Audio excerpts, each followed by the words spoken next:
Day 59, Proud Boys trial. Live tweet from Roger Parloff, Dominic Pezzola back on the stand. And Roger's there. He's watching this, and he tells us, like it or not, Pezzola has been a strong witness so far. We saw that yesterday. He was explaining his background, his history, why he was feeling the way that he was, why his reactions were what they were. He claimed minimal contacts with other defendants, says he went on autopilot mode. He was a Marine infantryman. His training and survival instincts kicked in as the police were lobbing rounds and flashbangs near him. Last night, Carmen Hernandez filed a motion to strike. We're going to get, I think, to the motions tomorrow. Says that there was a motion to strike because she got ambushed with those videos yesterday. And we'll fast forward that part and check into that when we do a motion summation. So there are other videos that are being shared. Yesterday, we talked about this image. This was allegedly Zachary Real. Zachary Real, according to the government, in this photograph was supposedly spraying pepper spray towards the police. And we saw yesterday that Ray Epps was standing there right next to him. And that was a subject of Carmen's motion to strike. And so we're fast forwarding through some of the initial filings, and Judge Kelly is now on the bench. The judge says, all right, well, we don't have the jury until a couple hours, so I want to address a couple things. He is now ruling on a very important issue that we talked about here. There was a Court of Appeals ruling about the question about obstruction and this word corruptly. How do we interpret the phrase corruptly? If the defense is victorious in this code, this criminal charge that is brought under 18 U.S. Code 1512C2, obstruction, if you accept the concurring opinions standard on this, all of those charges for all of the J6ers get dismissed. But it's not defined because the opinion was basically trash. They didn't give us clarity on it. So the judge is not bound to interpret it that way. So the question was, is if you interpret corruptly one way, the charges get dismissed. If you interpret it another way, then they stay. And loosely speaking, it was about the intent and about what you were manipulating. You know, you were having to corrupt the thing that was going on versus a lower level standard of just physically being there equals corruption. In other words, destroying documents and things like that. So the Federal Court of Appeals in a footnote suggested that the concurring opinion defined corruption strangely, but Judge Kelly said, I'm rejecting all of that. I'm not allowing that interpretation. In any case, I'm not going to use it, and it's not going to dismiss the counts. Okay, so all of those counts are going to stick around. That's exactly what we expected, of course. The judge said there was another thing I need to raise with the parties under seal, so the monitors go off, and now we're back. Jury is getting called in. Judge tells the jury, whoa, we might have closing arguments tomorrow, ladies and gentlemen. Testimony begins. Dominic Pezzola is back on the stand. His attorney, Stephen Metcalf, resumes the direct. Pezzola's in court, dark suit, dark blue shirt, dark blue tie. Defense attorney asks, Dominic, before you hired me, did you meet with the FBI? He says, yeah, a couple times. I met with them March 2021. Shortly after I was first arrested, I was incarcerated. I was actually in jail. So I met with them twice. The first meeting, they asked me to tell them everything. So I did. I wasn't in the organization for more than a month. I was 100% truthful during that first meeting. I was being led to believe that the FBI thought I was holding back. I felt like my conditions at jail wouldn't improve unless I gave them more. He said, my conditions were extremely bad when I was there. My conditions extremely bad. So I don't know what he said. Were bad or are bad. My conditions extremely bad. My conditions are extremely bad. He's still in custody, but you're not really supposed to talk about that. You know, the jury isn't really supposed to know that. So the defense says, Dominic, did you lie a second time? And he says, well, should I get into the conditions first? Should I explain like why, what was going on? And he probably says no. He says, just tell me about the meeting. He says, yes, I did lie at the second meeting. The story was that when Biggs was near the peace circle, a man with a red hat came up to him and put his arm around him. The story circling was Biggs had a gun on him and he told the other man to go attack the gate. He said, when I was talking to the FBI, that was a total fabrication. And Biggs is sitting right there. And Biggs is like, you lied about me, bro? Biggs had a gun on him and you told the other man to attack the gate. I totally made it up. Why'd you lie? Dominic says, conditions in the DC jail are pretty grim.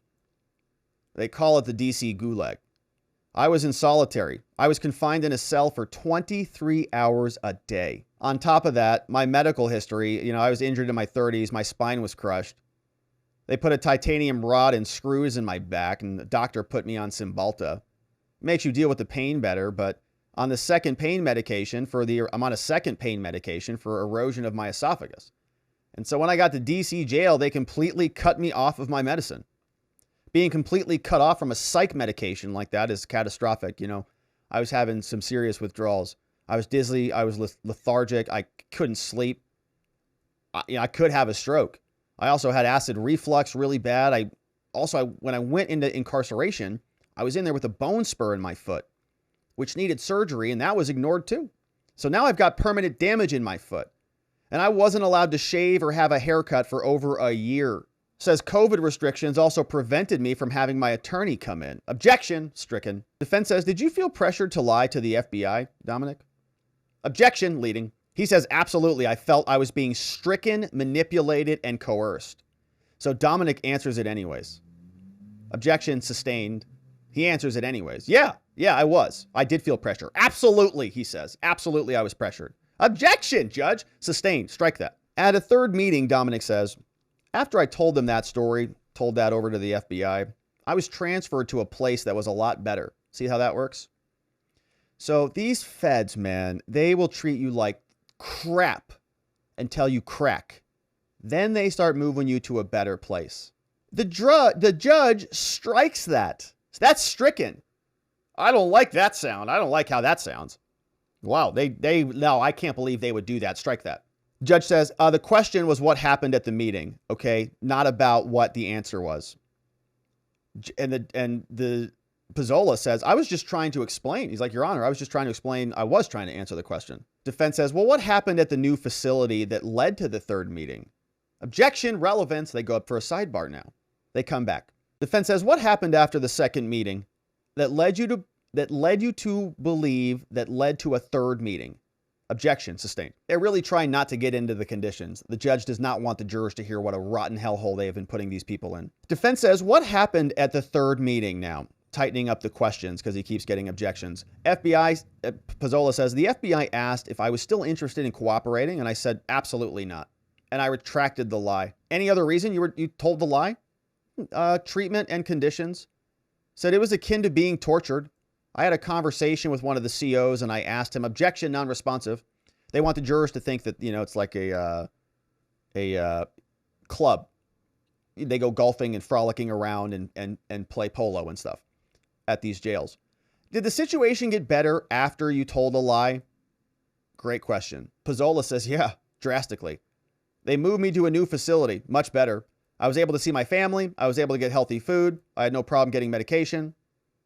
Also he says, I'll leave that one out. And I was only with you for the third meeting, right? So the defense attorney saying they only let me in that third time. He says, right. Defense asks, Dominic, if Officer Odie was here right now, and remember, Officer Odie is the person who he took the shield from. Dominic, if the shield officer, Officer Odie, was here right now, what would you say to him? Objection, sustained. Anything else, Dominic, you want this jury to know about? Objection, sustained. Dominic, if you could pay for that window, would you pay for it? Objection, sustained. No further questions. Carmen Hernandez is up. She says, all right, Dominic, hey, after January 6th, you said that you went to Philadelphia.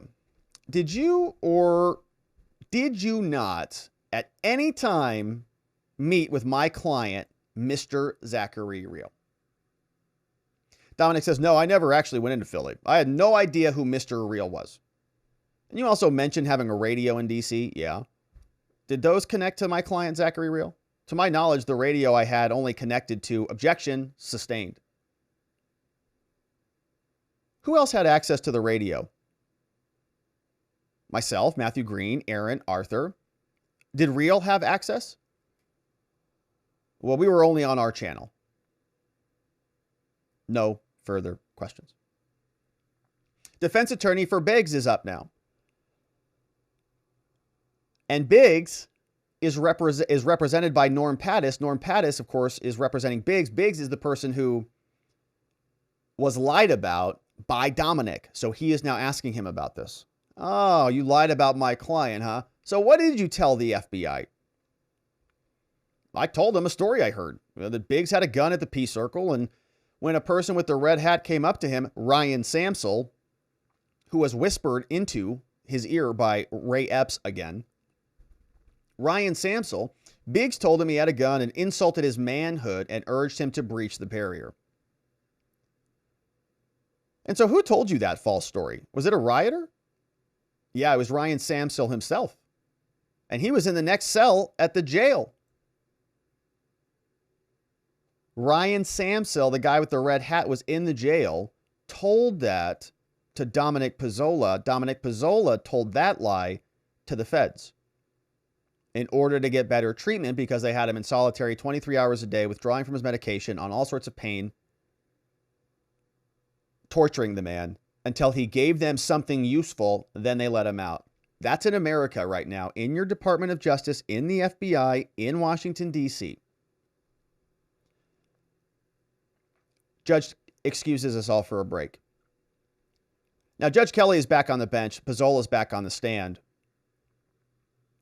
Government prosecutor Knierson at the podium, ready to do the cross.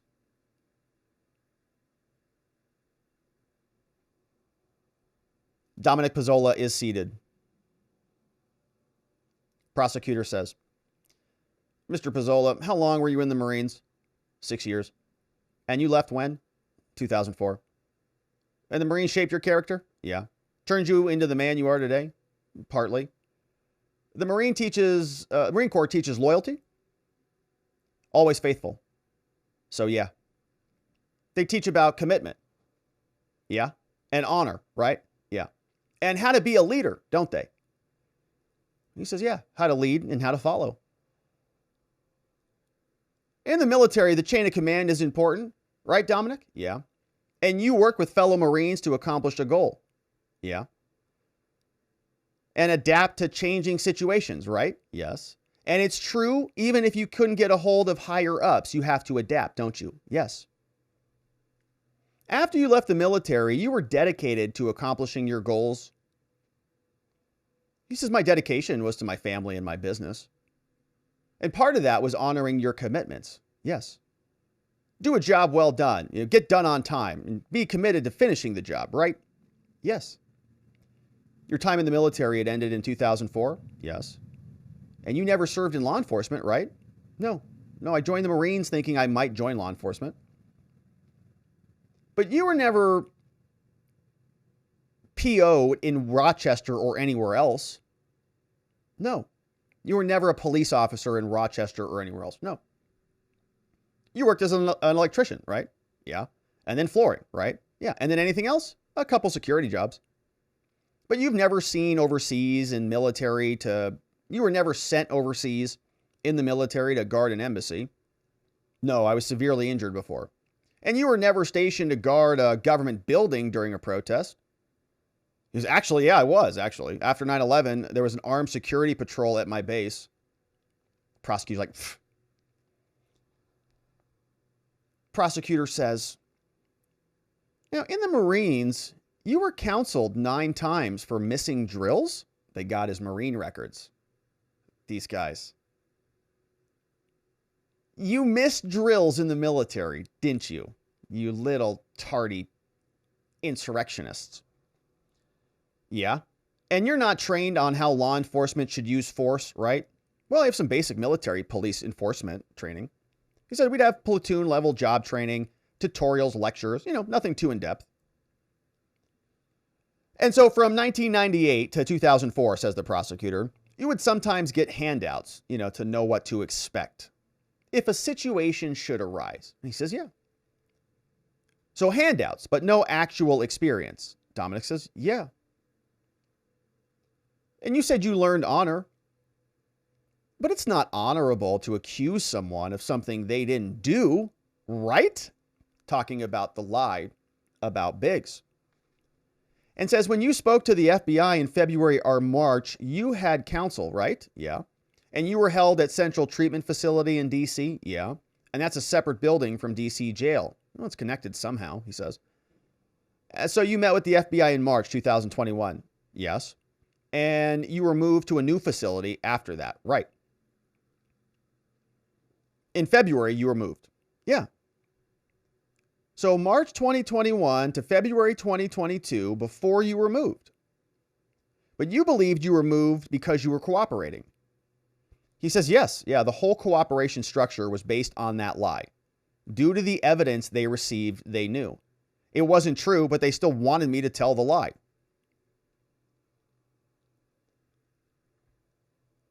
This is good testimony. I mean, this is the prosecutor's trying to pin him down on it. No, they told me to lie. It's all the same.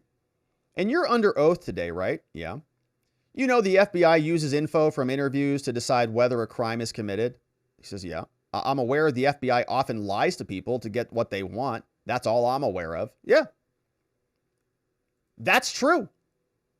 And they encourage human sources to do the lying for them too. I'm aware the FBI often lies to people to get what they want. Prosecutor says, so you're refusing to answer my question. Gosh, this person. Says, I'm not aware. Look, I don't know how the FBI operates. This is my first involvement with law enforcement in my whole life. They say, when you met with the FBI, you were informed that they were conducting an investigation, trying to get control of this. Yeah. And when you met with the FBI a second time, you thought you had to tell them something to get out of your situation? Is that what you're saying? Yes. Yes, but I thought these people were creating a story about me too, and they were going to throw me under the bus. So you were aware that whatever you gave the FBI would lead them to decide whether to arrest someone else, right?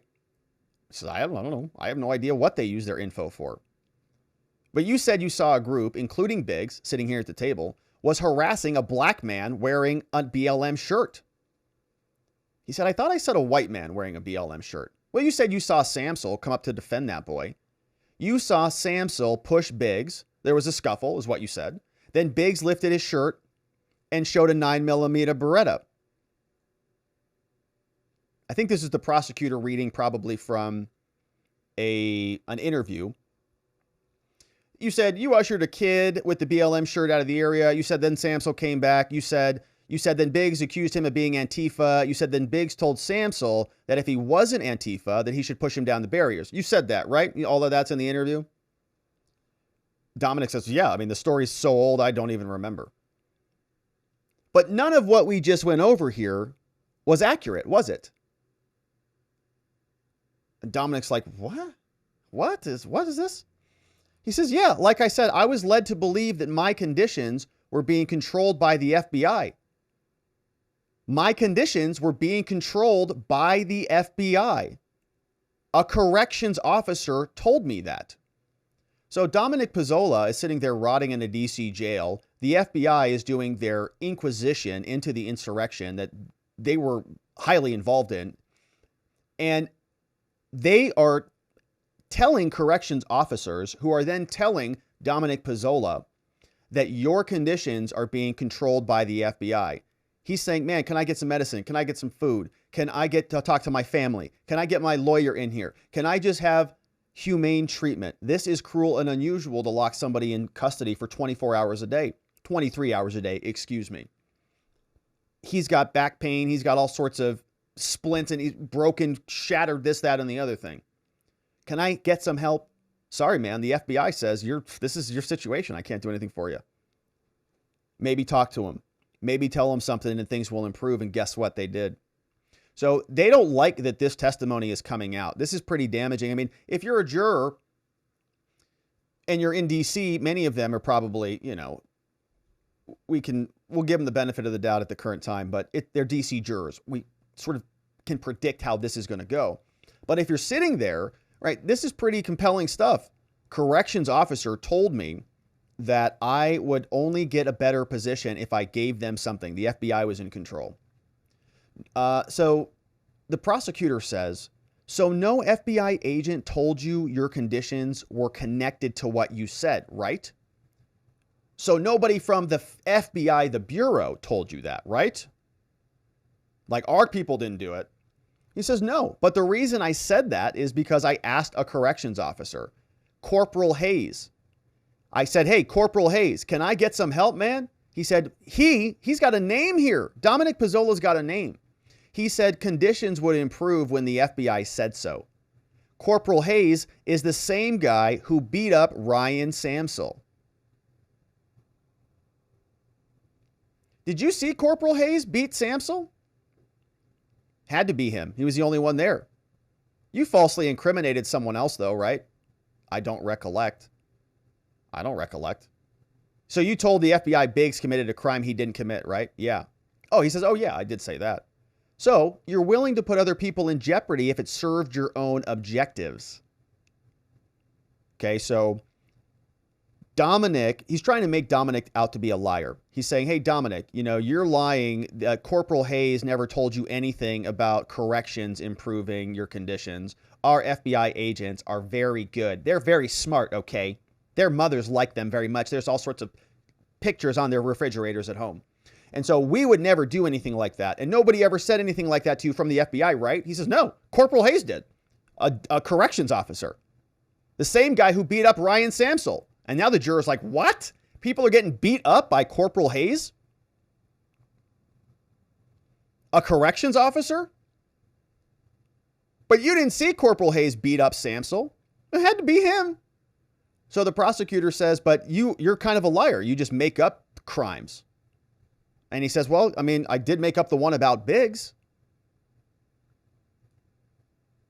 Prosecutor says, and you also smashed Capitol windows with a stolen riot shield. Objection, that's sustained. That's very argumentative, right? Smashed Capitol windows with a riot shield. So he asks it again and deletes the word stolen. You see how that worked? Smash the Capitol windows with a stolen riot shield. Objection sustained. Smash the Capitol windows with a riot shield. Objection overruled. Question comes in now. Yes, I admitted I had. It was one pain under $1,000 and it's a misdemeanor, not even a felony, prosecutor. But that video got a lot of attention for you, didn't it, Dominic? I couldn't tell you. I don't know. And you went on the run after January 6th? He says, yeah, I did. I needed to buy some time. And that was until Tarrio reached out to you to state that you were not with the Proud Boys. Says, I believed he messaged Bertino to say that. It was his voice, but it was forwarded to me. So Enrique Tarrio disavows. Prosecutor's going on. He says, now, you were not a National Proud Boys leader. Correct. You were not an MOSD leader. Nope.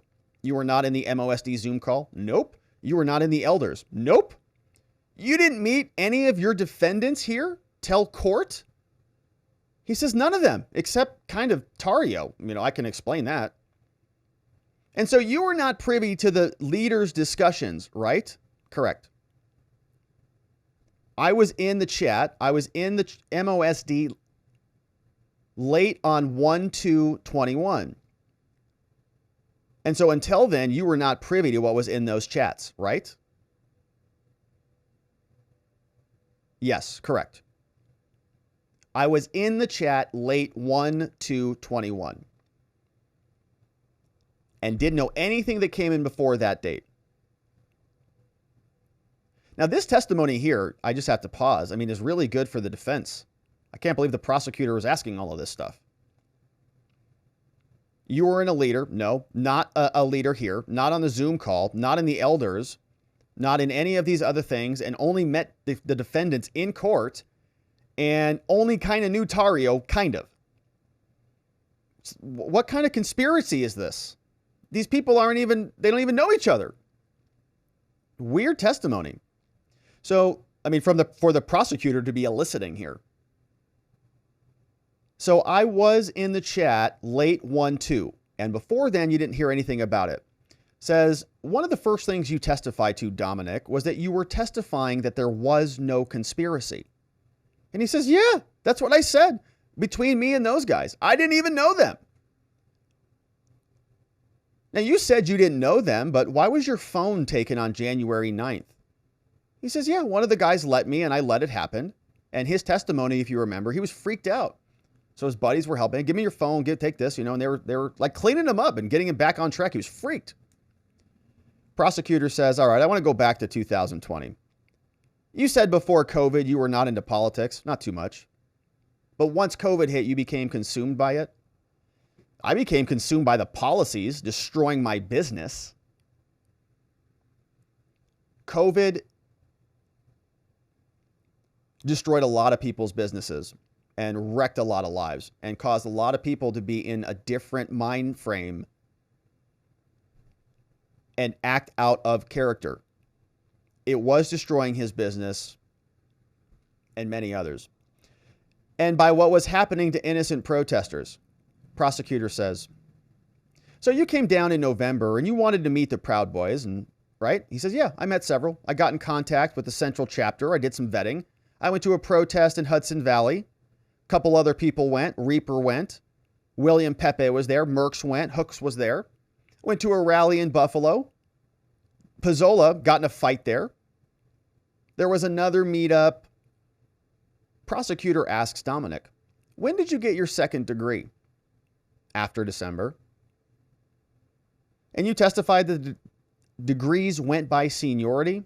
He says, well, it was more like a status symbol, kind of how long you've been around. But you told the FBI in the first meeting that the fourth degree required combat, right? That's what I believed then. I learned there are other ways now. So it's fair to say that prior to February 2021, you thought combat was required to become a fourth. So you see what he's doing? He's thinking maybe he was going to go and get his fourth degree on January 6th. Says most people seem to get it through some kind of altercation with Antifa. And so that's what you understood from November to January, right? So before January 6th up until after January 6th, you thought violence would get you your fourth degree. And he says, yeah, I just assumed that was the most common way. You wanted to impress national leadership. He says, no. He scoffs, no. And the defense attorney says, Your Honor, can you please have a word with Knierson? Asks to have word with Knierson. So I don't like the tone here might be bad. There might be a tone problem. There might be some sort of body language. Pattis is chiming, Your Honor, something's going on. Prosecutor continues. So you followed Enrique Tarrio on Parler, right? Yeah. And Biggs and Nordine? Yeah. And yeah, Nordine later, yeah. I want to show you one of these Parler posts. Apparently they're in here.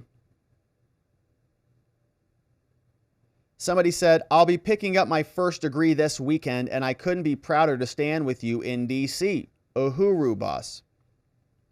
On a Twitter post. Prosecutor asks, so when you saw Enrique Tarrio and his speech, you tried to get the best seat in the House? Yeah, I always do. And you wore a shirt at that rally, an FAFO shirt, which means, you know what it means. And you mugged for the cameras, didn't you? Like that mean mug, And we use him on the thumbnails here on the channel a lot, that mean mug. You mugged for the cameras, didn't you? He says, no, scoffing laugh. Now shows an exhibit, probably one of the photos. Now he's got the mug with the cigar, probably the same one that we have on our thumbnail. No, I wouldn't call that mugging. I was staring up at a helicopter. I thought it might be a Marine and I had smoke in my eyes. That's why he's doing this. Says, this was a rally of like over 1,000 people though, wasn't it? Yeah. And you marched up front with Nordine and Tarrio? Yeah, I was a first degree. A guy in my chapter grabbed me, told me he wanted me up front.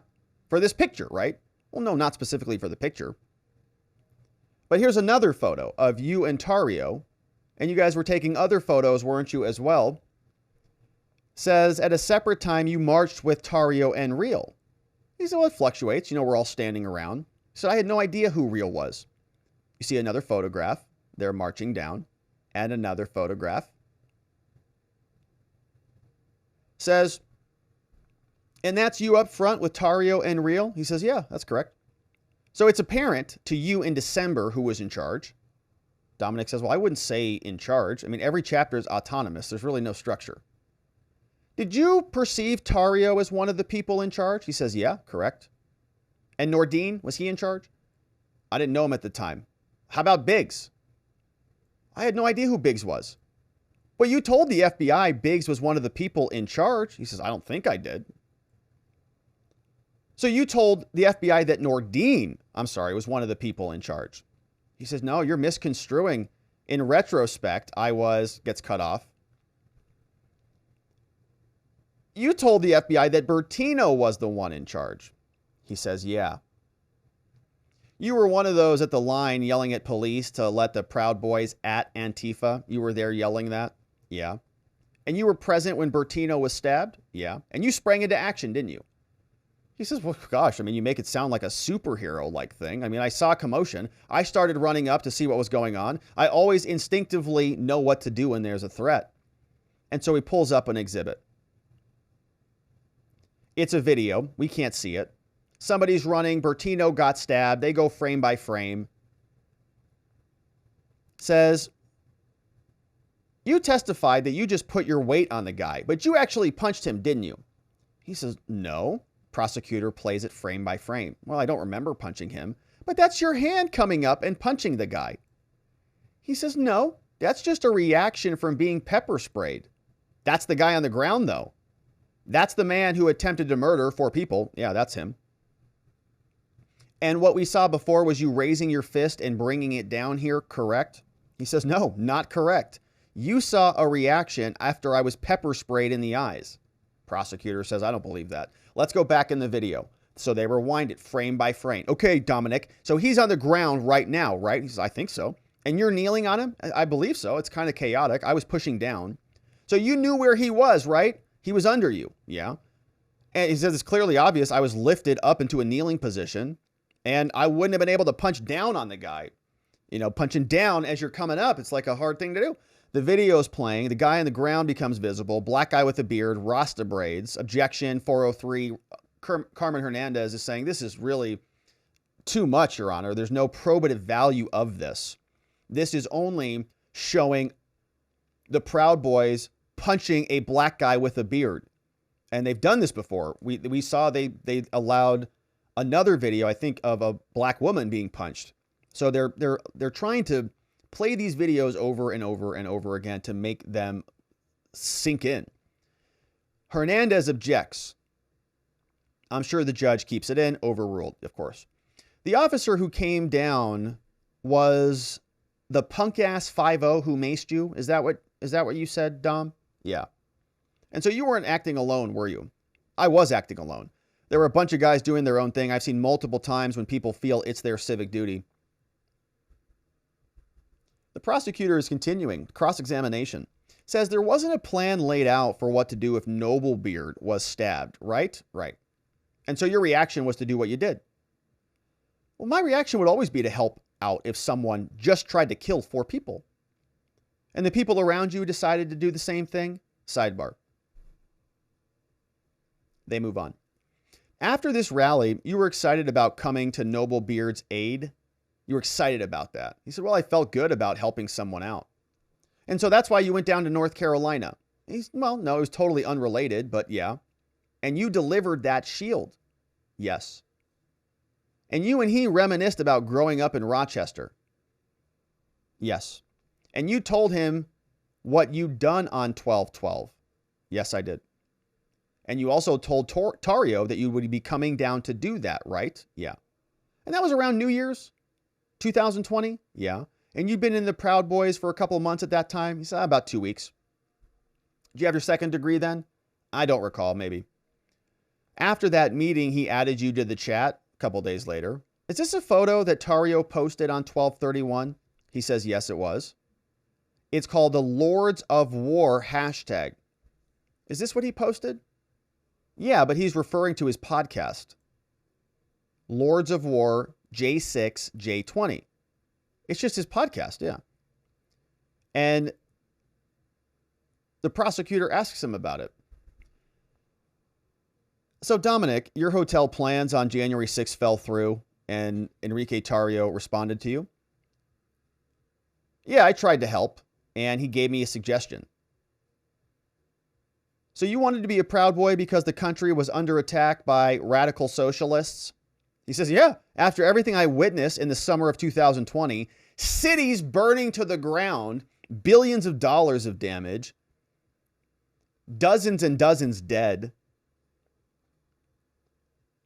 damage an order of magnitude greater than anything that happened in January 6th.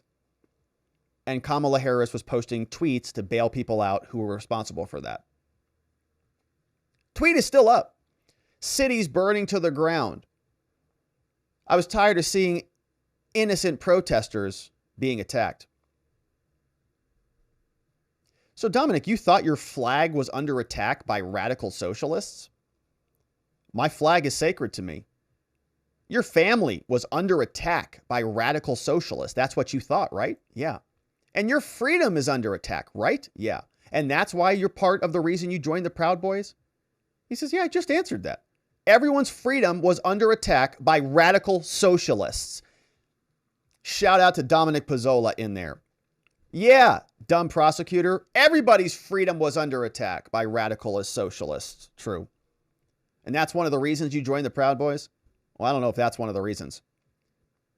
Pattis is now asking for a sidebar, wants to raise some First Amendment issues, saying that his statements are protected by the First Amendment. Judge says this is a good time for a break. Judge excuses them for lunch. And we fast forward. Judge Kelly is back on the bench. Prosecutor opens up Dominic's notebook. There's a note in his journal. He says, there are many reasons why I want to join the Proud Boys. Love my family, my country, my flag, and my freedom, all of which are under attack by radical socialists. Did you write this, Dominic? Yeah, looks like my journal.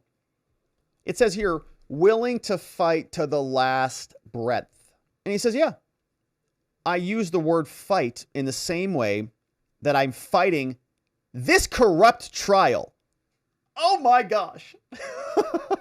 Oh my gosh. Woo, woo.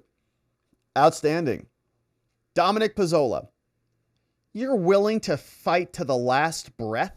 Yeah, you know, I use the word fight in the same way that I'm fighting this corrupt trial. Prosecutor says, you have a lot of opinions, don't you, Mr. Pezzola? Just getting the truth out. Now, you're pretty physically fit 41-year-old male. Yeah. So you can fight. And he's showing him something. He says, well, you don't have any evidence I signed this. But you wrote this. Yes. And these are the reasons you wanted to join the Proud Boys, correct? I already answered that, he says. These are the reasons you wanted to join the Proud Boys, right? The prosecutor's going to make sure he stays in control here. Yeah, that's what it says. Sidebar. So you wanted the Proud Boys to know that you had been in both subordinate and leadership positions in the Marines. You wanted everybody to know that. He said, it's just another fact, Mr. K. Oh, man. It's just another fact, Mr. K. Whatever you're asking, I'm just being honest with you. You thought it was important that the Proud Boys know that, right? I just put it in a journal for myself. That's my journal. This never made it out to anyone. It's in my journal that you're reading from. It's not on Facebook, idiot. Prosecutor's like, oh man, I am kind of dumb. Says, one reason that you wanted to join the Proud Boys is because you knew how to lead, I guess. One reason is because you knew how to follow. He says, yes. And in the military chain of command, in the military, it's very important to do that.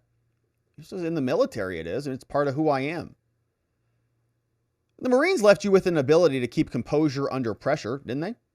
Yeah, that's true for any infantry soldier.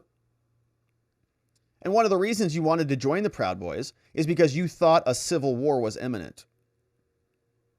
He said, well, those observations were based on cities burning to the ground. So, yeah, true. Exactly. Yeah, I did. True. You believe that this is a battle of good versus evil? I still believe that. So do I. And that's one reason you joined the Proud Boys. Well, just believe that. And it's one of the reasons you joined the Proud Boys, right? I don't believe it says that. Scrolls down to page 2. He says, in his journal, they're reading his journal now, right? In front of everybody in the jury. I truly believe this is a battle between good and evil and freedom versus tyranny. You said that in your journal. He says, yeah, I said it's right there, but it's not a reason I joined the Proud Boys. Then he scrolls up to the top of the document and it says, these are the reasons you wanted to join the Proud Boys. He said, well, it's in this list here. Now he's showing more references in the list. He's saying, well, there's other things here. It says, I'm willing to stand first on the line to protect who I love and what we stand for. You said that, right? He says, yeah, correct. But that's along the lines of standing up against this corrupt trial with these fake charges. Yeah. Amazing. Correct. Yeah, that's right. Along the same lines. Standing up just like I'm standing up here in this corrupt trial with your fake charges. Exactly like that. Prosecutor says, one of the first rallies you went to, you got into a fight. It says, yes, but the mob out of Antifa attacked a local politician. We stepped in to help out. The person who stabbed Bertino was Antifa? I don't know. He was a man who tried to murder 4 people. Don't know. And you celebrated after that in December? I don't know if I was celebrated. You were celebrated? I don't know if I was celebrated. You testified that you didn't post much on Parler? Yeah, I didn't really. But you followed Tario and Biggs and Nordine and Bertino? Yeah. And you upvoted posts that you like? Yeah. And you upvoted 22 posts made by Bertino, right? I don't know. How should I know? It was 2 years ago. You're asking to remember something that's impossible. I have no idea. Prosecutor says, well, you upvoted a lot of his posts, which means you're a conspirator. You upvoted this post. You said the GOP completely sold you out, all bought and paid for, bigger than Democrats. As Americans, we cannot stand idly by. Saying revolution is evident. Stand up now or kneel forever. You upvoted that on Parler, right? He says it's a political opinion. There's nothing illegal about that. There wasn't anything illegal about that. Apparently now there is. Government prosecutors take a look at that and they want to charge you and throw you in solitary for upvoting posts. This is their evidence in trial. This is what he's cross-examining over. Prosecutor says, this is unacceptable. And now Pattis is chiming in. Your Honor, objection. Sidebar happens. On December, you uploaded one of Bertino's posts, upvoted one of his posts. You said that this is unacceptable. It's every American's duty to stand up to this action. Right? You did that. Didn't you upvoted that? Dominic says, I don't know if you say so.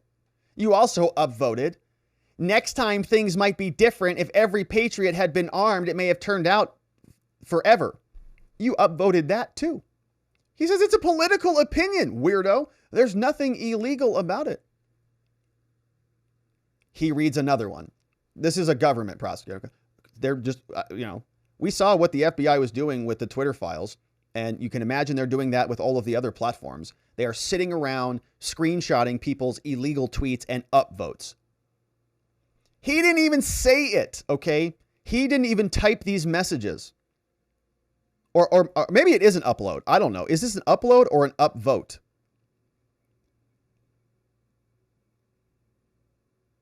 Either way, it doesn't matter. It's a political opinion. There's nothing illegal about it. You uploaded that on Parler. You uploaded. See, I think this is upvoted, right? This is why I think it's upvoted. You upvoted one of Bertino's posts. So Bertino is saying the things and he's just, retweeting them essentially. He's just retweeting them, right? It's a like or a retweet. Or maybe it's called an upload on Parler. I don't know. Maybe somebody in the chat can correct me, but it sounds like he's not even writing these. You also upvoted a number of Tario's posts, right? Tario wrote it and he just did something, a retweet or he liked it, right? Click that button or click this button, one of the two. I don't know. If I did have access, did have a case, I'd probably use this stuff too. Wow. Okay. Look at this. This is just outstanding. He's going through his posts. We're making a mockery of it. Dominic Pezzola is also making a mockery of it. The prosecutor asks, hey, Dominic, did you also upvote a number of Enrique Tarrio's posts on Parler? Pezzola says, I don't know. But if I didn't have a case like you, I'd probably use this stuff too. If my case was trash, I'd probably be trolling around through my old Parler posts too. You pathetic person. So the prosecutor says, well, now I want to show you a photo of you wrestling for the riot shield. Okay, so now the prosecutor, I'm imagining, is so irritated right now. I would kill to be in this room peacefully. Don't come after me, FBI. It's a saying. So you're in a situation here where the prosecutor has a very confident defendant who has, at this point, nothing to lose. He's accepted full responsibility for the entire case, said so at the beginning of his testimony. All of the other defendants has some pretty compelling testimony up until this point. And he's now saying openly in front of the jury that their case is garbage. So the prosecutor wants to close that chapter. Oftentimes in a case, we talk about presenting your case, your direct exam or your cross exam in chapters, closing the chapter on social media because he's getting blasted over it. Now I want to talk about the riot shield, saving one of the better chapters for the end or near the end. Dominic says, yeah, it's a phony trial because of the way you're fakely interpreting it. Prosecutor says, well, you were trying to go to J6 for most of early January. No, there was a conversation with my stepfather, but you were looking for a hotel reservations on January 3rd. He says, yeah, I was looking for a hotel on the 3rd. The event was on the 6th. What do you mean for most of early January? You hear that stupid question? This is a typical prosecutor question. You were trying to do that for like all of January, weren't you? For most of early January. The event was on the 6th. Not even in the first week's not even over. He started looking for a hotel on the 3rd. We call this kind of emotional Russell's conjugations. It's when you can, we'll fast forward. So you were looking for a hotel reservation on January 3rd. Yes. And you plan on still being there? But there was a change of command? Prosecutor asks him, on January 5th, you thought there was a chance of a full-blown effing war on January 6th. You thought that, right? Dominic said, well, yeah, given how the cities were being burned down in summer 2020, I did think anything was possible. And yesterday, you testified that on January 5th, you stayed in your hotel. You walked around for a little bit, but you were mostly in your hotel. But while you were out, someone yelled, get out of my city. He says, no, it was F the Proud Boys is what they yelled. And you threw a water bottle into the window of that car? He says, yes, I did. I threw a water bottle at them. They said, get out of my city. So I threw a water bottle at them. Now, the prosecutor is getting into the Washington Monument. Says, you went over to the Washington Monument the morning of the 6th, right? Did you know that Rufio was in charge? No, I didn't. But you told the FBI that. Well, by then I knew. Yeah, he was in charge of the march, but he wasn't in charge of me. I left the group. Dominic, you understood that the mission on January 6th was, quote, to raise hell?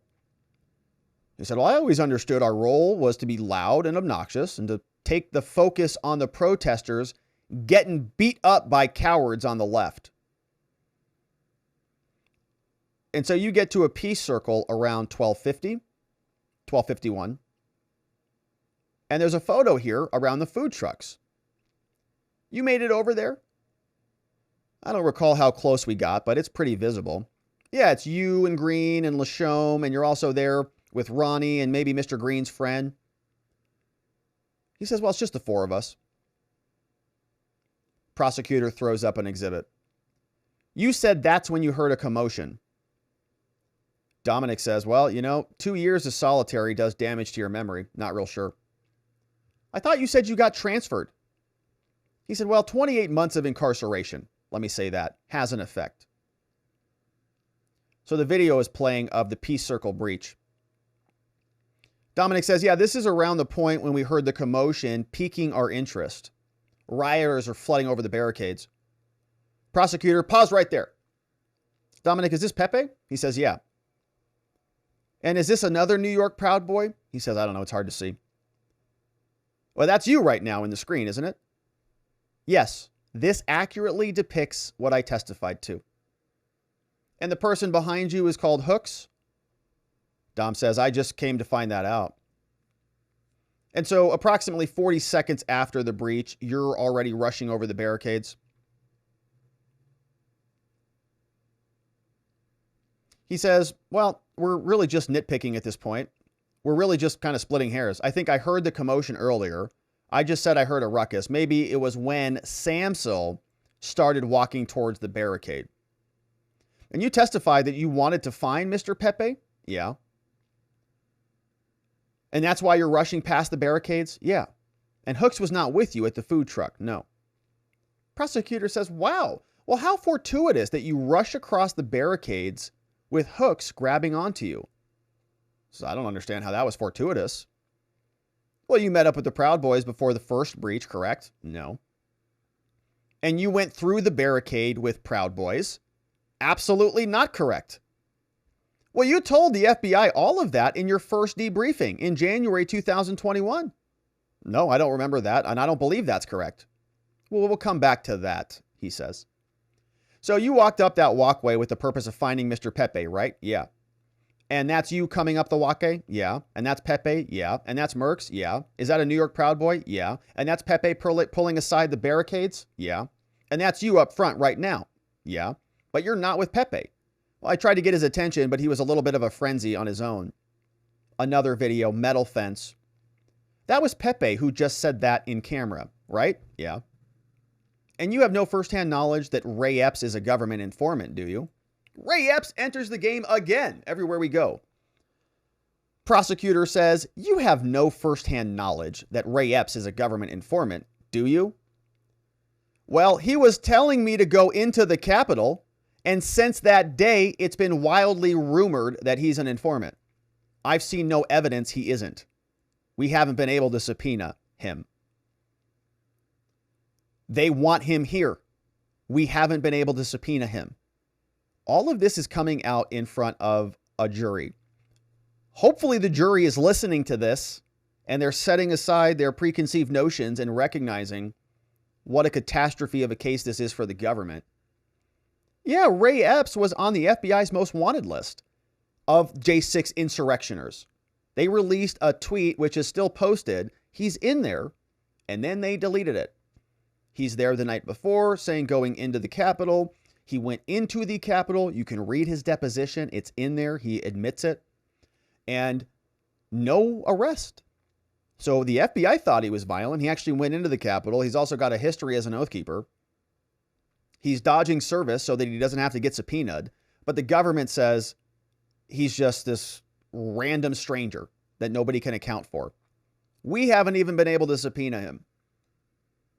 So then when the fence fell, you went up even further. He says, yeah, can I give some context? And the judge says, just answer the question. He says, well, I was under the impression we were allowed to answer and then explain, Judge. Prosecutor now shows him a write-up of his interview. You recognize this? No, I don't know what it is. He says it's all redacted except for the first sentence. He says it's a write-up of your statement. Defense says it's not a statement. Pezzola says whatever's on your screen, 6 out of 9 pages are redacted, so I have no idea what it is. So this won't refresh your recollection as to what you said to the FBI in 2021. And there's an objection and they're fighting over this. No, I don't know what it is. It's all redacted. I can't recognize it. Read this document to yourself. Yeah, I read it, he says. Okay, here it is. It's all redacted. It's 6 pages. I read it in 2 seconds. Here, it's all redacted. There's nothing in here. Yeah, it doesn't say FBI anywhere on it. So it won't refresh your recollection. It's just a bunch of letters. Amazing. It's just a bunch of letters. No, I can't understand. It's all redacted. There's nothing on here. Well, those letters make up words, don't they? Dominic says, I can neither confirm nor deny This is FBI. Apparently, it doesn't refresh my recollection because I don't know where this thing came from. I don't know what it is. Maybe don't redact it. So the prosecutor is getting flustered right now. I can't even tell you how upset this prosecutor is. So flustered. He just moves on. Having a hard time. This is great. Dominic's doing a great job. This is outstanding. Says, well, you know, for this case. Ideally, this case is never even brought. But boy, is he... I think he's really flustering this prosecutor. Watch this hard pivot, because he hard pivots now. He goes into this other video. He's playing this video. I want to show you this video now. That's you? Yeah. And that's green, right? Yeah. And your hat says respect is earned and beatings are free, right? Yeah. And that's Biggs, isn't it? He says, I've come to learn through this trial that, yeah, that's Mr. Biggs. Yeah.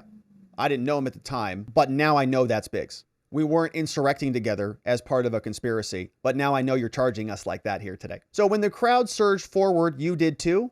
He says, yeah, I did. And now they go on to another video. Does this appear to be the same scene from a different direction? Yeah. And the man to the right, his name's Arthur? I think so. And we see someone waving a baseball bat in the foreground, don't you? That's you, right? Crowd is flooding past the fence. He says, yeah. And green's behind you. Yeah. And you look back and you saw someone shoving a police officer. He says, yeah, a man is shoving police. And you didn't stop there. No. And you didn't turn around. No. So you trampled barriers at the first breach. And you didn't trample, you walked over.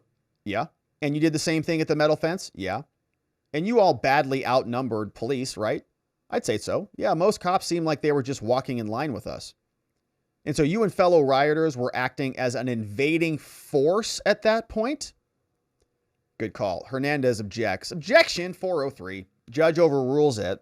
Says we were acting as trespassing protesters who trampled two barricades. Yeah, in the process of trespassing.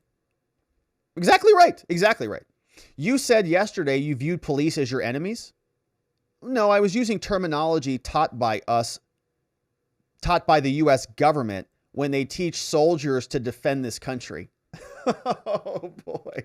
No, I was using terminology the U.S. government taught us when we're defending this country. Says, now another crowd scene video, shield scene.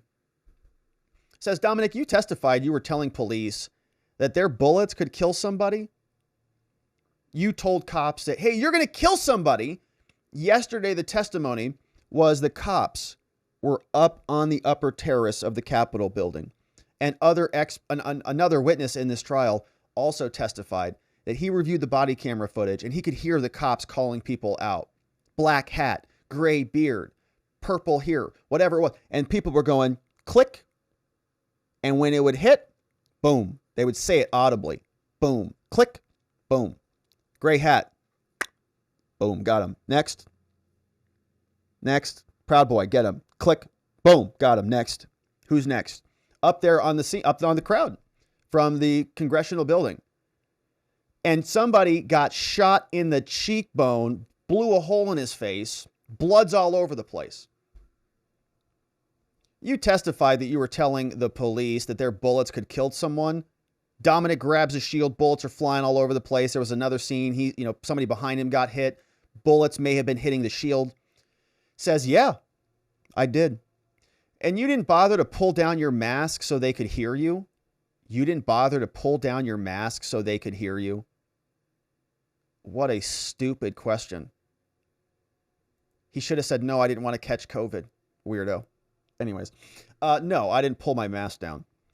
This man has his hands on the PO's neck. Yeah, up around his collar, I'd say. And so you grabbed at the shield when it was in Officer Odie's hands. You would agree with that? Yes.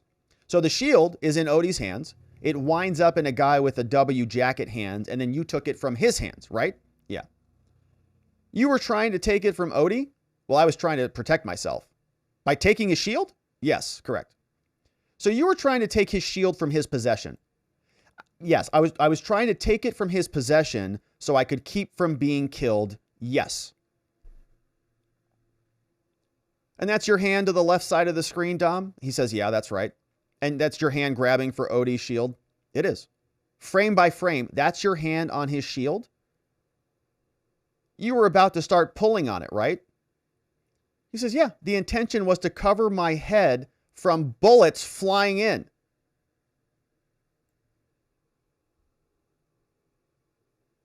How are you going to cover your head without taking possession? Dominic says, well, in simple terms, yes, trying to take possession, but that's why. To cover my head from the bullets flying in. Prosecutor asks, well, tell us when you think you lost possession of the shield. Video's playing, video's playing. You still have possession right now? Yeah. Well, my hands are on it, right about here. You can see this individual, I believe, he's shoving me out of the way and I fell back. Prosecutor says, pretty chaotic, right? Yeah.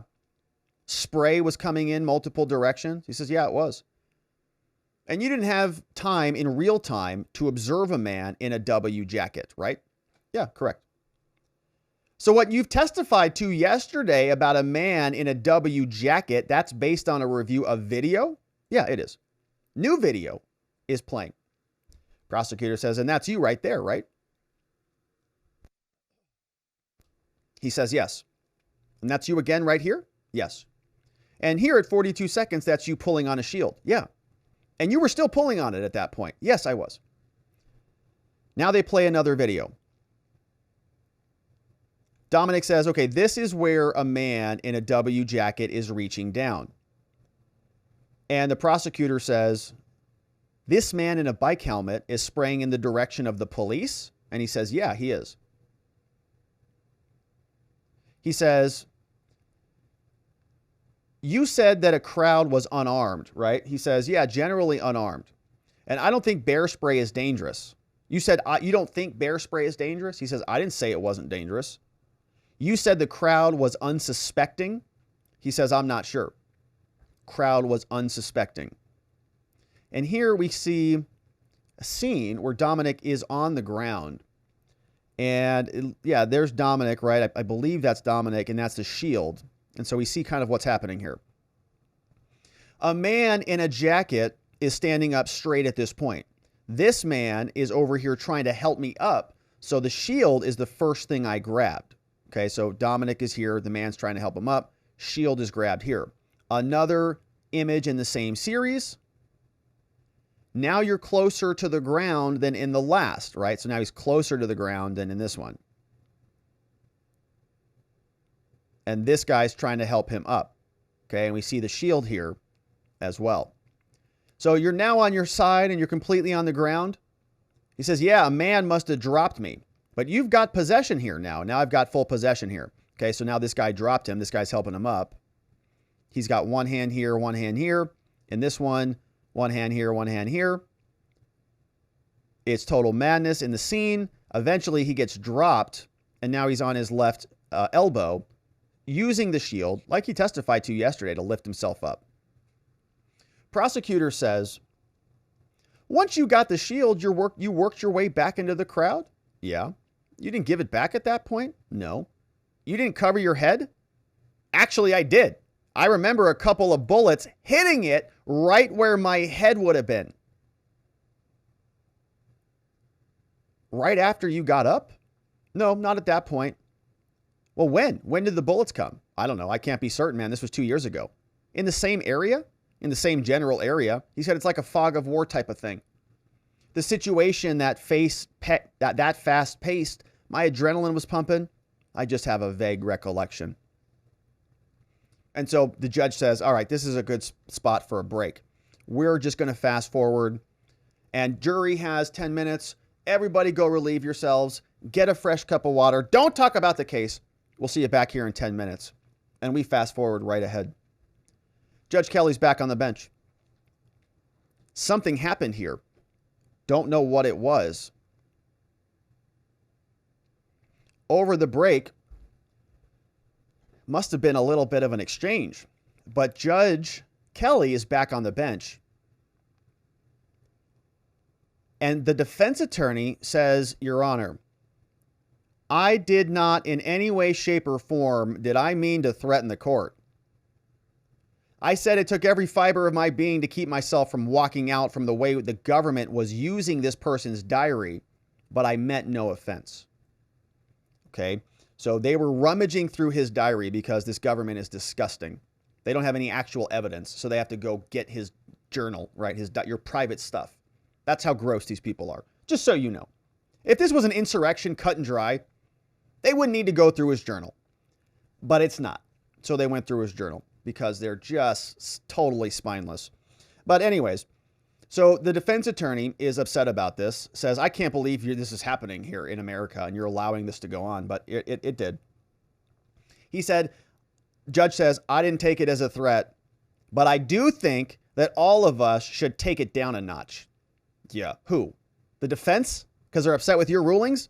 He did think that comment was unnecessary. He said, you know, guys, this trial could do with a little less commentary from the lawyers. Why don't you guys just keep it down?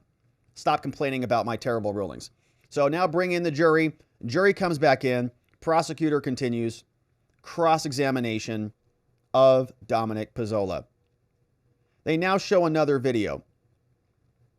Elicits from Dominic that he's leaving the scene with Green. Says he met up with this guy called Charles Donahoe. Charles asked you if you were a Proud Boy? Yeah. He kind of seemed excited you had a shield, I guess. And he asked you to take a photo of it, of his shield? He says, yeah, correct. Now, Roger's got this one up for us. I don't really know exactly why. But he says, you and Green and Donahoe, you walked back to a concrete wall? Yeah. And Donahoe helped you carry the shield? He says, yeah. And now I want to show you this one. That's Donahoe going by, and that's him helping you carry it.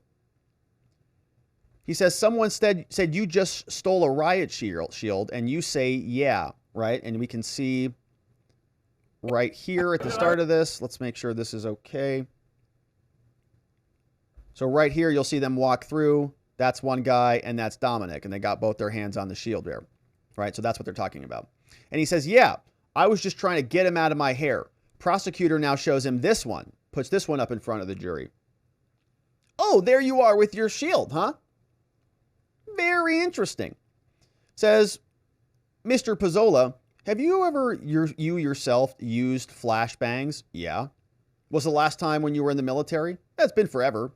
Before I got out, I've been out for about 20 years. So you haven't used flashbangs since? No. And you are aware that the police also have a round and pear-shaped device known as a sting ball? Do you know that? Yeah. And it delivers less of a bang? Well, I mean, I don't agree with that. I think sting balls were also improperly used. And that's based on what? Your handouts that you got in the military? Well, it's common knowledge to anyone who knows anything about crowd control. Not a good idea to lob projectiles, explosives, into peaceful protesters who are standing around.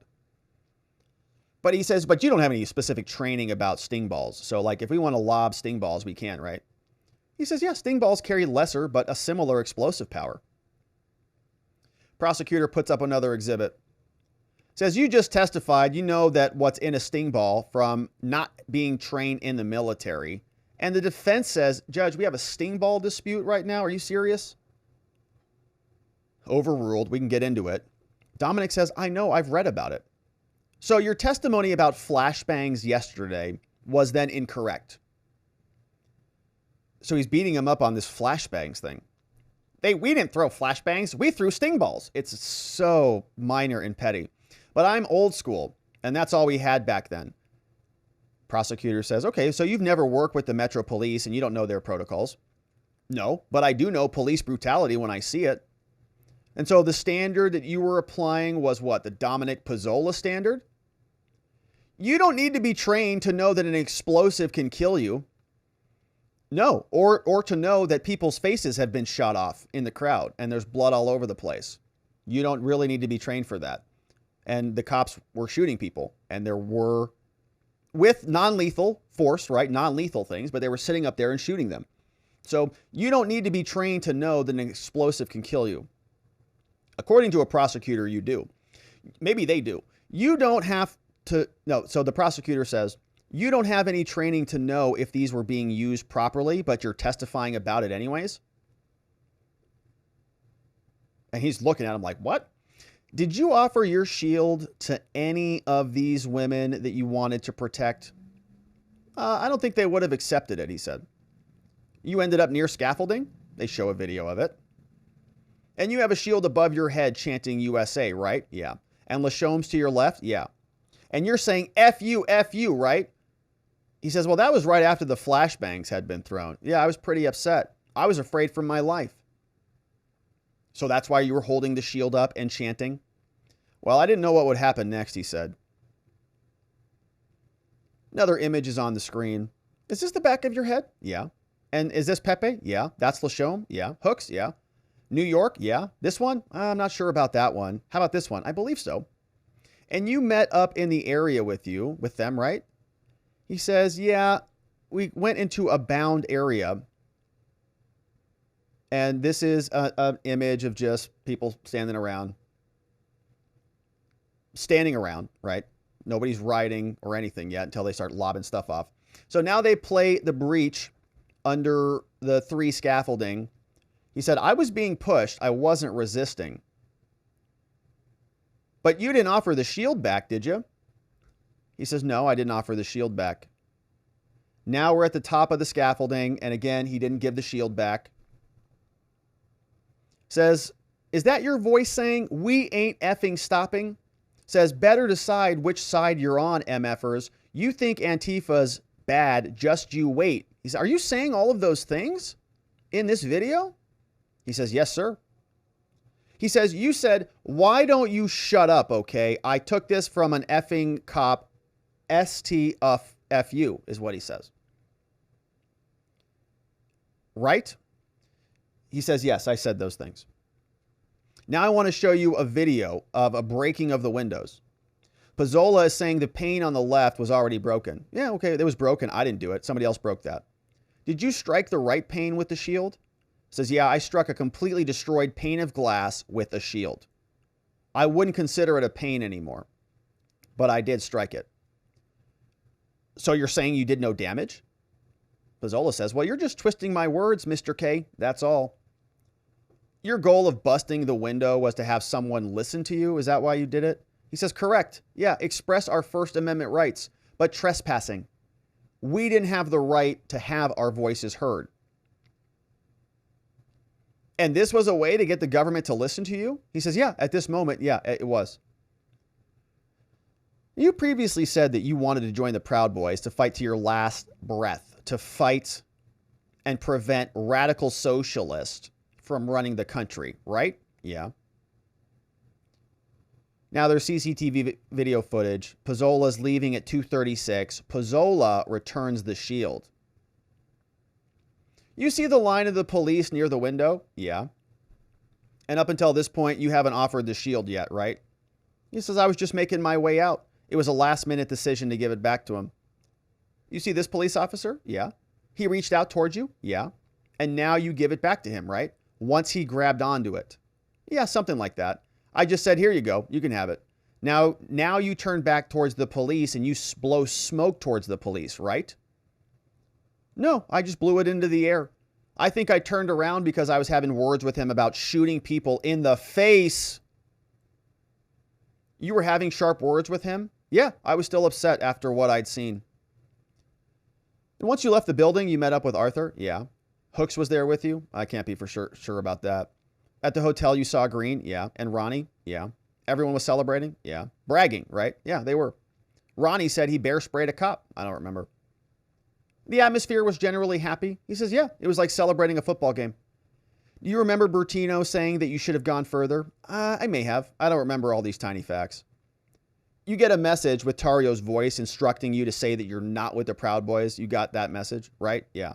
And you breached onto Capitol grounds at the same time as a lot of other Proud Boys. I can't testify to that. At the time, I don't remember. I know that now it looks like there were a few in the vicinity. You went to the front of the line after the next breach. You went forward after that breach as well. Yeah. And you took a riot shield. Yeah, from a protester. You took it to the back of a plaza and then back to the front. Yeah. And you pushed up those stairs with the other Proud Boys? Yeah. I had no idea anyone else was around me. And you busted open a Capitol window with a riot shield. He says, yeah, one pane. All that was left was the cigar video. Yeah. And you were excited about your victory? I don't know if I was excited, he says. Maybe it was an adrenaline rush. Surreal moment. I knew we couldn't take this MFer over if we had just tried hard enough, is what he said. And so this is the video that they're playing He's got his cigar in his mouth and he's saying some things. Says, I knew we couldn't take this MFR over if we just could take it over if we just tried hard enough. POYMFB. Objection. What does that mean? He says. POYMFB. It's just a saying in the club. Yeah, but you mentioned the club, though. Yeah, pertaining to my guys. Kennerson. Done. So that is the defense. That was the prosecutor finishing up cross-examination, which I don't think was good. The ending part of this was a little stronger. Obviously, he saved this stuff for the end because it is the worst part of it. It's all of the actual video footage and audio recording.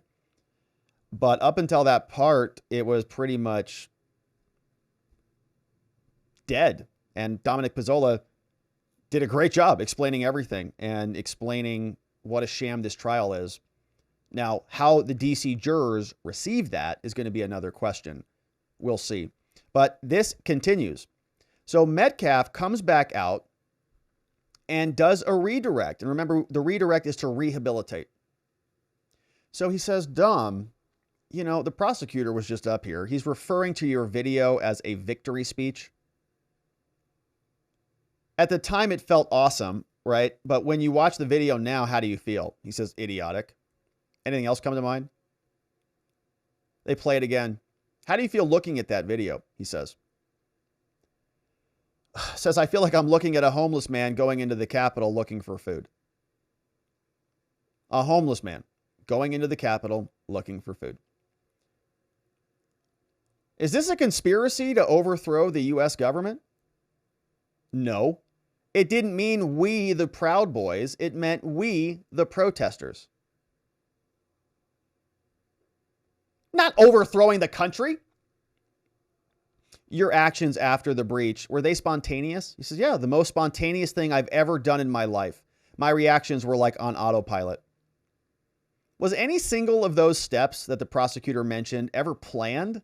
Or did you ever talk to anybody about this? No. You were asked about Ray Epps here. I asked that I be able to show this stipulation. And the stipulation, we know, was something previously entered.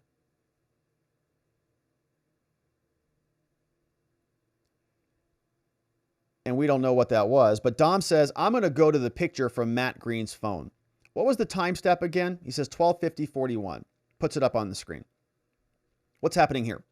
This is us returning after we left the group. That's me, that's Art, that's Aaron, that's Matt. Matt's taking the picture. Says, I think I separated from Art and Aaron around that time. That was before I separated from Green. Where was the place of the first breach, he asks. I'm not sure. I think this is the Jefferson. Is it behind that? I'm not sure. Well, explain from here what happened. Well, I believe the food trucks were up here. And that's when I saw, and he says wrong. And that's when I saw the orange hat guys crossing the street. And from here, you went towards the food trucks and then towards where the first breach was? Yeah. And this is at 12:51? Yeah. When was it that you got behind William Pepe? About 12:57. And when did you leave the march? 11:15 a.m. And when you left the march, did you speak to anyone other than who you were walking with? He says no. Did you have any plans to storm the Capitol? No. Another video is being played. We're in the West Plaza. A sting ball is being detonated.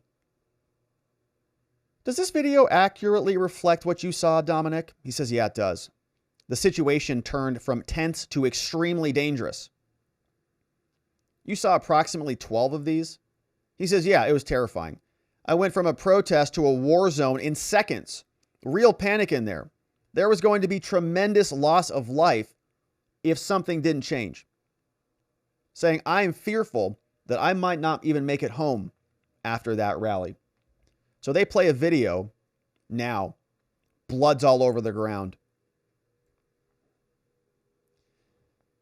Defense says, Dominic, you saw Mr. Black and people trying to put medical supplies on his face. Yeah. And you were behind those individuals looking in? Yeah. And was this when you saw pointing to officers when we saw you pointing at officers? He says, shortly after that. Said, I believe I was watching this whole scene play out. I was basically 2 feet away from this. And bullets were still flying by? He says, no, they ceased for a period here. Officers came here to see what was going on, right? Yeah. And then shots resumed? Right. Yes. What else do you remember about this scene or this time frame? He says, this is where the crowd started really reacting angrily.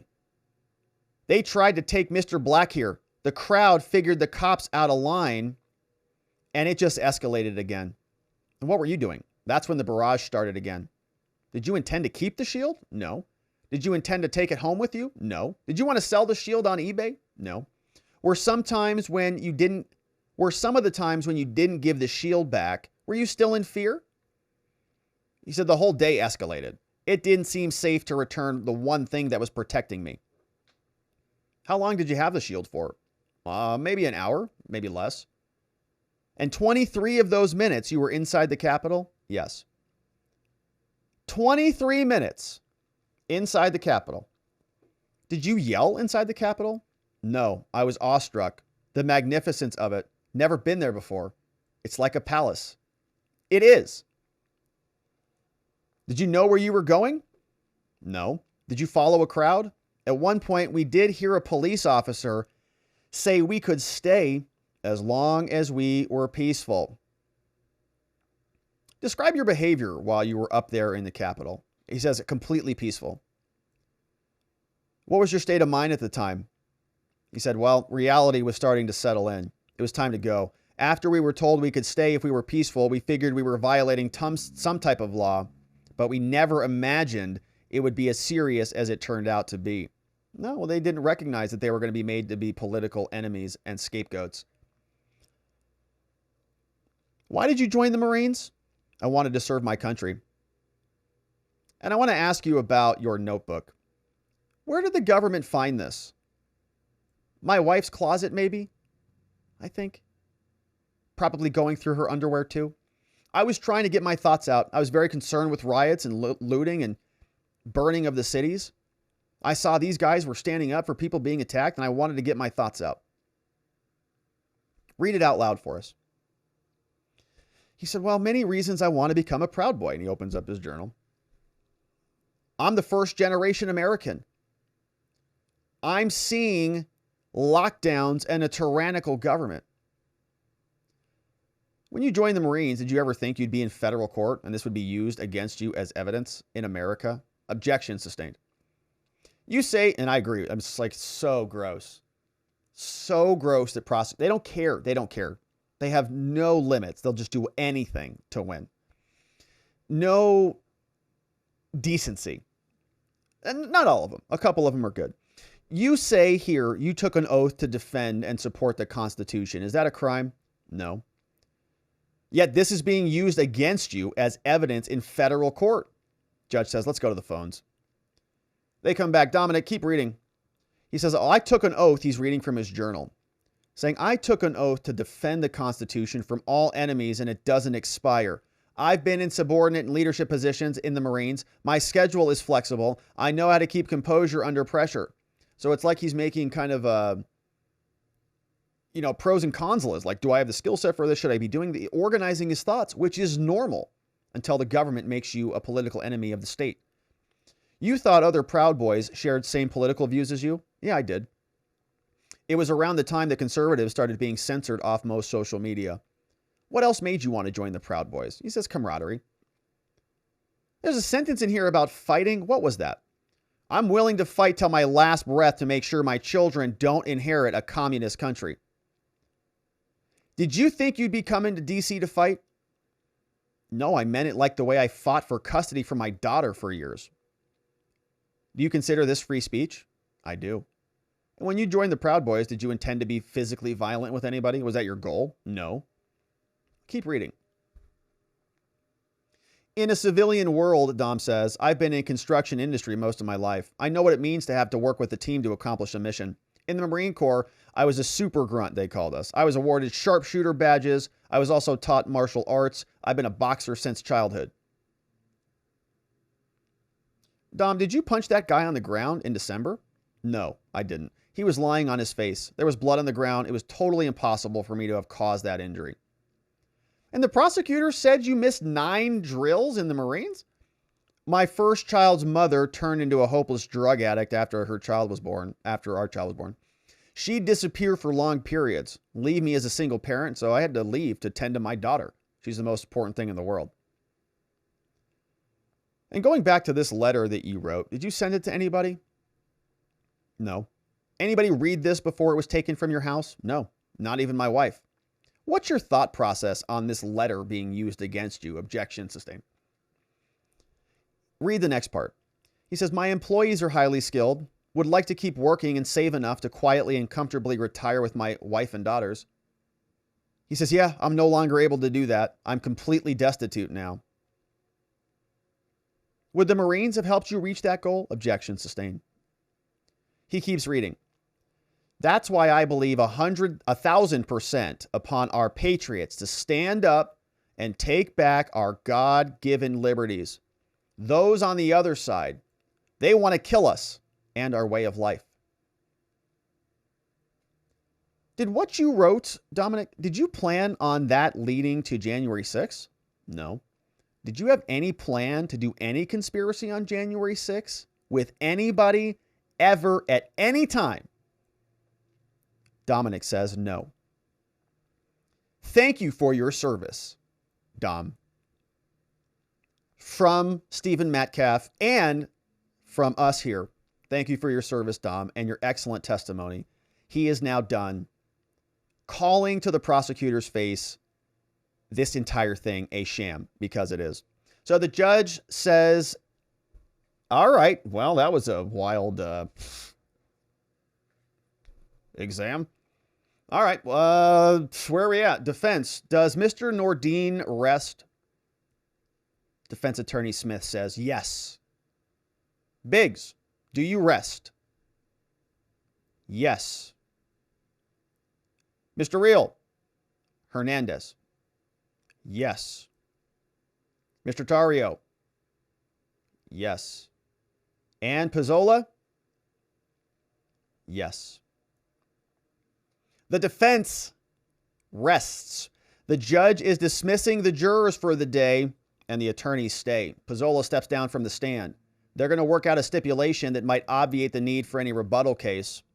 We're turning to the last remaining jury instructions, which we are not going to spend time on here. And there will be motions to strike that we'll cover as well. Carmen Hernandez is still arguing. She brings up the motion to strike the videos used against Real. The government just filed a response. Knierson doesn't want to rest until the court formally rules on that. So Hernandez is asking something in writing from the government about the spray issue. They just brought that out of nowhere. And so let's see what the judge says. Court wants to put off the discussion. He says, let me read your motion, Carmen. I haven't read it yet. 2 remaining jury instruction issues. Hernandez, still arguing. Next tweet. Hernandez, still arguing. Next tweet. Is she still going? Shout out to Carmen Hernandez, defense attorney for Zachary Real. Nick Smith says, Your Honor, can we start with the jury tomorrow at 9 a.m.? That's the defense. No response. Wondering if the government's going to call a rebuttal witness. Talking about a stipulation. Talking about a sealed matter. And boom, we come to a close. The judge says, all right, yeah, 9 a.m. tomorrow works. If we start then, we'll have the best chance to finish everything we need to do. The court stands in recess. Looks like tomorrow morning there'll be a final stipulation. The government will rest its case. We'll do jury instructions and we'll start closing arguments tomorrow. Woo, woo. That is going to be a doozy, no doubt about it. So we're getting close to the close on this thing. Ultra shout outs to Roger Parloff and the people who are there covering this for us live so that we can peer inside and see exactly what is going on. But the defense rests. Proud Boy trial, day 59. Tomorrow will be day 60. 60 days of the Proud Boys trial. We're getting close to a verdict. Dominic Pezzola carried us out to the close with an absolutely outstanding, I think, exam. I thought he really did a great job. And I can't imagine the government is happy about any of that. So we'll see what the closing arguments look like. Case is extremely weak. They're trying to make something out of nothing. We'll continue to cover it, of course. Thank you for subscribing as we do. Thank you for sharing this with other people, telling them what's going on. We're getting to the close.